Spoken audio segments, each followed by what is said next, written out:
Hello guys, இந்த வீடியோல worthless ரிகரஷன் மேன்வாவோட 52வது எபிசோட எக்ஸ்பிளனேஷன் தான் பார்க்க போறோம். மத்த 51 எபிசோட எக்ஸ்பிளனேஷன் பார்க்காதவங்க லிங்க் டிஸ்கிரிப்ஷன்ல கொடுத்துருக்கேன், போய் செக் பண்ணி பாருங்க. அதுக்கப்புறம் யாராச்சும் வீடியோக்கு லைக் போடாம பார்த்துட்டீங்கன்னா மறக்காம லைக் போட்டு பாருங்க. அப்பதான் இந்த வீடியோ நிறைய பேர் ரெக்கமெண்ட் பண்ணும், எனக்கு வீடியோ போறதுக்கு ஒரு மோட்டிவேஷன் இருக்கும். போன சாப்டர்ல நம்ம ஹீரோ அந்த மேஜிக் சர்க்கிளை உடைக்கிறேன் அப்படின்னு சொல்லிட்டு அவரோட உடம்போட கண்ட்ரோலை வந்துட்டு இழந்திருப்பான். சோ அதை திரும்பி கண்ட்ரோல் எடுத்தானா இல்லையா அப்படின்னு சொல்லிட்டு இந்த வீடியோல பார்க்கலாம்.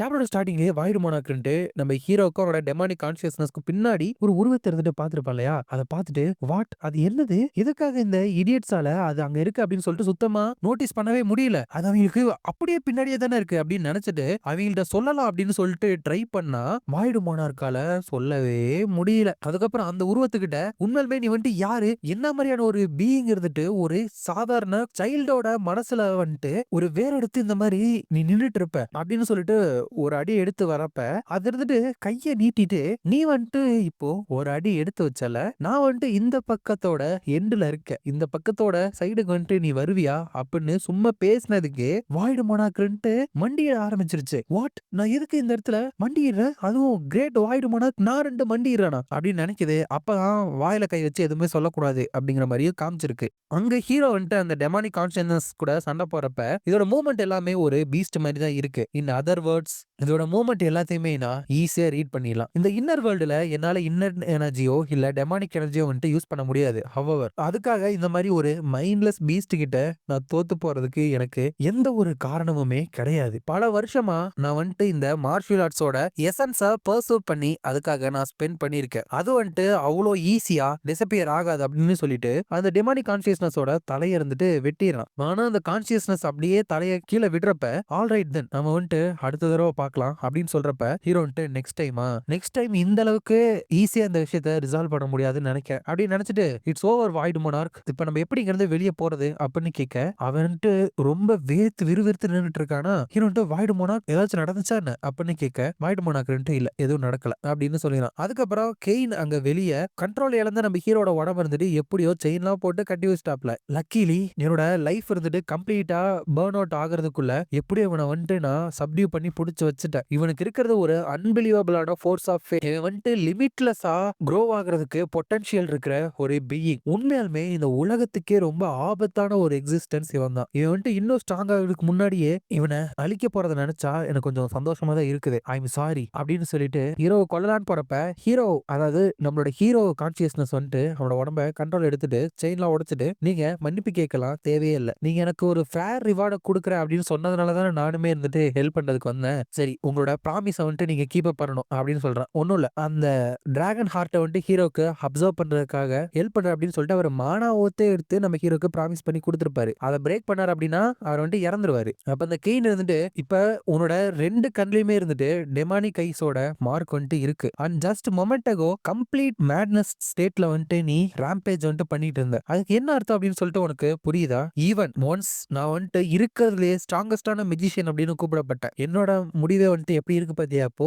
இந்த டைம் வேணா நம்ம மேனேஜ் பண்ணி ஸ்டாப் பண்ணிருக்கலாம். பட் இன்னுமே நீ ஸ்ட்ராங்கா மாறினதுக்கு அப்புறம் உன்னை யாரால தடுத்து நிறுத்த முடியும்? உன்னோட 2 கண்ணுமே டெமானிக் ஐஸா மாறினதுக்கு அப்புறமும் உன்னோட மனிதத்தன்மை இருக்கு அப்படிங்கறதே ஒரு பெரிய அதிசயம் தான். அதுக்கு அர்த்தம் இந்த உலகத்தோட அழிவை கொண்டு வரவனா நீ எப்ப வேணாலும் மாறலாம். அதனால இதுக்கு மேலேயும் உனக்கு எந்த ஒரு பவரையும் என்னால கிராண்ட் பண்ண முடியாது. அந்த டிராகன் ஹார்ட் விஷயத்துல என்னால ஹெல்ப் பண்ண முடியாது அப்படின்னு சொல்லிடுறாப்ல. ஆனா ஹீரோவை பொறுத்த வரைக்கும் விஜயோட கர்ஸை வந்துட்டு பிரேக் பண்றதுக்கு அது பியாண்ட் தி அவர்ஸ் கூட சண்டை போடணும், அதுக்கு ஹீரோக்கு ஸ்ட்ரென்த் வேணும். அதனால நோ, எனக்கு வந்துட்டு அந்த டிராகன் ஹார்ட் கண்டிப்பா வேணும். உங்களுக்கு மேனா ஓத் எடுத்ததுனால சாக வேணாம் அப்படின்னு தோணுச்சு அப்படின்னா எனக்கு வந்துட்டு இதுல ஹெல்ப் பண்ணுங்க அப்படிங்கிறப்ப அவர் வந்து என்னோட லைஃப் இருந்துட்டு ஆல்ரெடி போகதான் போகுது, உன்னை ஸ்டாப் பண்றதுக்காக என்னோட லைஃப் ஃபோர்ஸ் எல்லாத்தையுமே இருந்துட்டு பர்ன் பண்ணிட்டேன், என்னோட பாடி ஆல்ரெடி சாகதான் போகுது. சோ அந்த மேனா ஓத்தை பிரேக் பண்றதுனால எனக்கு எந்த ஒரு பாதிப்பு ஏற்படாது. அட்லீஸ்ட் இந்த உலகத்தையே த்ரெட்டன் பண்ண போற ஒரு ஈவுல இருந்துட்டு என்னோட ஃபைனல் ஜர்னில என் கூடவே சேர்ந்து நான் கூட்டிட்டு போயிருவேன் அப்படிங்கிறப்ப ஹீரோ வந்துட்டு என்ன முட்டாள்தானே இது அப்படின்னு கேட்க, இல்ல நீ வந்துட்டு சாக போறது கிடையாது அப்படின்னு சொல்லிட்டு அந்த இடத்துக்கு ஒரு வெளிச்சம் வந்துட்டு வருது. அப்ப அந்த கெயின் வந்துட்டு நோ, எதுக்காக நீங்க வரீங்க அப்படிங்கிறப்ப அந்த ஜாங்கியன் வந்துட்டு மறுபடியும் பயங்கரமா சிரிச்சுட்டு நான் வந்துட்டு இந்த மாதிரி ஒரு விஷயத்த பாக்குறதுக்காக வாழ்வேன் அப்படின்னு சொல்லிட்டு நினைச்சு கூட பார்க்கல, ஒரு டிரான்சென்டன்டோட டிசெண்டன்ட் அப்படின்னு சொல்றான். அதோட இந்த சாப்டர் வந்துட்டு முடியுது.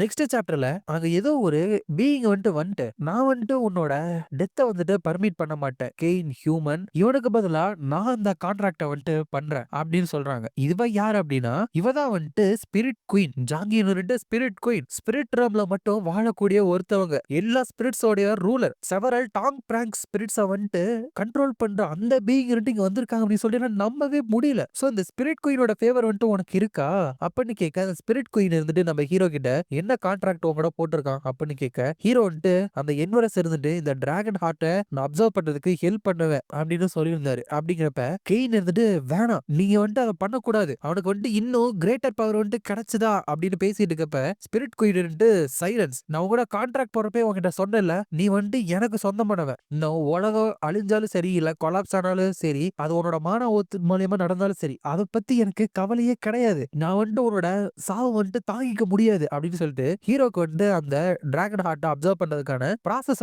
ஸ்டார்ட் பண்ணி விடுறாங்க. அப்ப அந்த ஜாகியன் நான் ஏர்பஸோட பவரை முழுங்கிட்டேன், அது மட்டும் இல்லாம இந்த கைமேராவையும் என் கூடயே நான் கூட்டிட்டு போயிடலாம், என்ன ஒரு நல்ல ஹார்வெஸ்ட். அது மட்டும் இல்லாம இந்த மாதிரி ஒரு விஷயத்த வேற நான் விட்னஸ் பண்றேன், இது இங்கிருந்து வெளியே போறதுக்கு கரெக்டான நேரம் நினைக்கிறேன். அடுத்து நம்ம பாக்குறப்போ நீ எந்த மாதிரியான ஒரு உருவத்துல இருப்ப அப்படின்னு எனக்கு தெரியவே இல்லை. ஆல்சோ எந்த உருவத்துல நானும் இருப்பேன்னு தெரியல அப்படின்னு நினைச்சிட்டு ஜாங்கியன் அங்க இருந்து போயிடறான். அப்ப அந்த ப்ராசஸ் பண்ணிட்டு இருக்கப்ப அந்த ஸ்பிரிட் குயினுக்கு வாயில இருந்து ரத்தம்லாம் வர ஆரம்பிக்குது. கெயின் இந்த உலகத்தோட காத்து உங்களுக்கு பாய்சன் மாதிரி, உங்களோட ஸ்பிரிட் ரம்க்கு திரும்பி போயிருங்க அப்படிங்கிறப்ப அவர் அப்படின்னா என் கூட நீயுமே ஸ்பிரிட் ரம்க்கு வந்துரு அப்படிங்கிறப்ப கெயின் ஏன் எதுக்காக எனக்காக நீங்க இவ்வளவு தூரம் போகணும், நீங்க சாக கூட வாய்ப்பு இருக்கு அப்படிங்கிறப்ப spirit queen as long as நீ என் கூட இருக்கிற வரைக்கும் நான் என்னோட உயிரே இழந்தாலும் கூட கவலைப்பட மாட்டேன் அப்படின்னு சொல்லிடுறாங்க. அதுக்கப்புறம் அவங்களுமே அங்க இருந்து காணாம போயிடுறாங்க. நம்ம ஹீரோ அந்த டிராகன் ஆர்ட் அப்சர்வ் பண்ணிட்டு அங்க படுத்திருக்கான். அதுக்கப்புறம் தான் அங்க நம்ம கிரேசி எவலி டீமன் அந்த சூசக் டீமன் கிட்ட அடி வாங்கி படுத்துக்கிறத காமிக்கிறாங்க. அப்ப இவர் நினைக்கிறாரா இல்ல ஹீரோ நினைக்கிறாரா அப்படின்னு கரெக்டா தெரியல.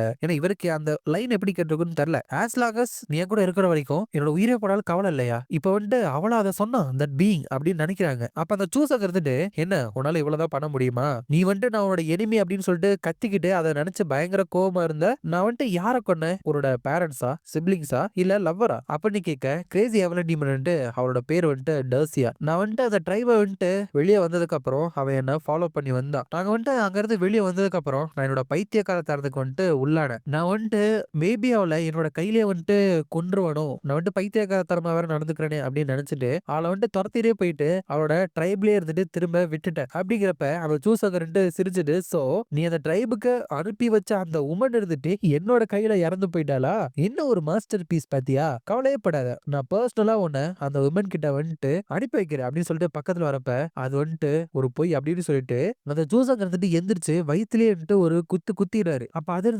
என்னது இது, இவன் கிட்டத்தட்ட சாகுற நிலைமையில இருந்தா எப்படி இவ்வளவு ஸ்ட்ராங்கா மாறினா அப்படின்னு கேட்க கிரேசி எவலி டீமன் நான் அவகிட்ட இருந்து விலகி போடும் அப்படின்ட்டு எனக்கு ஒரு எக்ஸ்கியூஸ் தான் தேவைப்பட்டுச்சு. ஒருத்தவங்களோட லிமிட்டை நீ கிராஸ் பண்ணிட்ட அப்படின்னு நினைச்ச அப்படின்னா மார்ஷியல் ஆர்ட்ஸை தவிர மத்த எல்லாத்தையுமே நீ கைவிட வேண்டியது இருக்கும். பட் நான் ஒரு கேவலமான டிஃபீட்டை சந்திச்சு என்னோட லிமிட்டை நான் உணர்ந்ததுக்கு அப்புறம் எனக்கு அதை நினைச்சு இன்னுமே கோவமா வந்துச்சு. அந்த டிரான்செண்டர் அதை ரீச் பண்றதுக்காக அவளை நான் விட்டுட்டேன். அப்படிங்கிறப்ப அந்த சூசங்க எதுக்காக உன்னோட பாஸ்ட் ஸ்டோரி எல்லாத்தையுமே என்கிட்ட இப்ப சொல்லிட்டு இருக்க அப்படின்னு வரப்ப இவரு மறுபடியும் அதை அடிச்சுட்டு உண்மைதான் தேவையில்லாம நான் உங்ககிட்ட இதெல்லாம் புலம்பி என்னாக போகுது, என்ன சொல்ல வந்தேன்னா இவ்வளவு காலத்துக்கு நான் கிளங் பண்ணிட்டு இருந்தேன் என்னோட மேட்னஸ் கூட இப்ப நான் கைவிடலாம், ஆஸ் லாங் அஸ் சொன்ன நான் போட்டு தள்ளனா மட்டும் போதும் அப்படின்னு சொல்லிட்டு அவரோட வைட்டல் எனர்ஜியை அவரு இக்னைட் பண்ணிடுறாரு. இவர் யூஸ் பண்ணார் இல்லையா மார்ஷியல் ஆர்ட்ஸ் ஓட்டெக்ஸ் blood demon god secret art, அதை யூஸ் பண்றப்ப இவரோட வாழ்க்கையிலேயே இல்லாதபடி அவர் அதிகமான ரெட் கலர்ல அப்படியே ஷைன் ஆகுறாரு. அது மூலியமா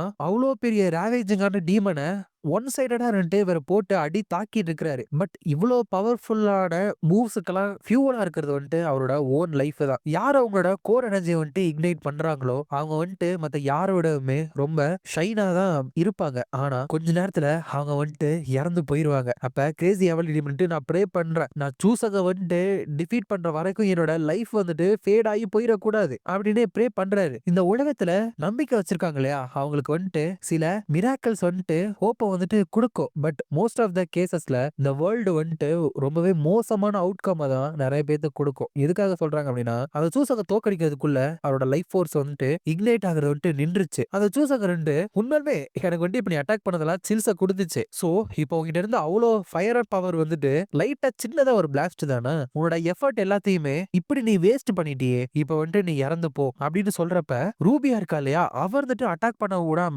முன்னாடி வந்து நின்னுக்கிறா. அதோட இந்த சாப்டர் வந்துட்டு முடியுது. இந்த வீடியோ பிடிச்சிருந்தா மறக்காம லைக், ஷேர் அண்ட் சப்ஸ்கிரைப் பண்ணிருங்க. உங்களை நான் அடுத்த வீடியோல பார்க்குறேன்.